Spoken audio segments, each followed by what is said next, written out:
every level of government.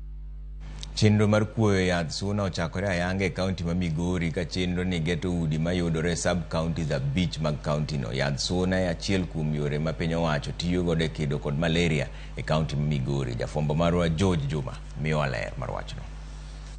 Chenro ni mar goyo yadh suna ma itimo e tielo mar 8 e kaunti ma Migori ma isiro kod ruogno mar USAID kao kalebo chenro ma ong'ere kaka kinga malaria ka otende kod piny owacho mar kaunti ma Migori.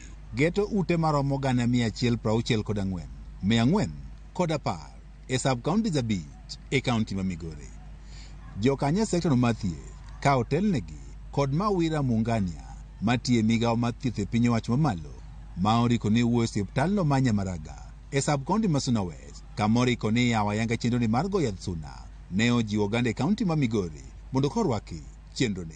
Prevalence, yes, the experts have it at 21% for Migori County, and we hope that that rate will go down as all these interventions come into play. All community members in Migori County, in the areas that we shall be undertaking this exercise, to really cooperate. We target to protect over 652,000 persons. Looking forward to a great 24 days, which should help us bring down the burden of malaria in Migori.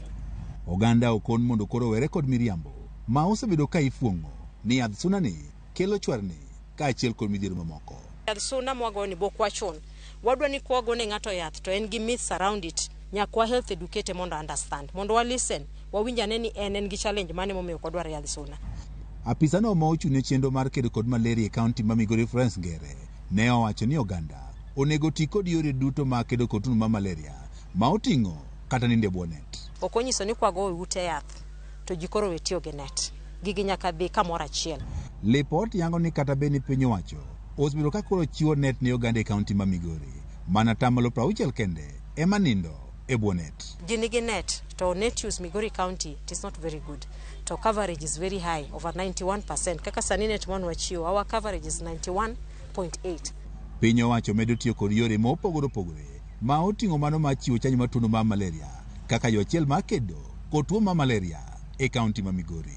We are doing vaccination to prevent malaria.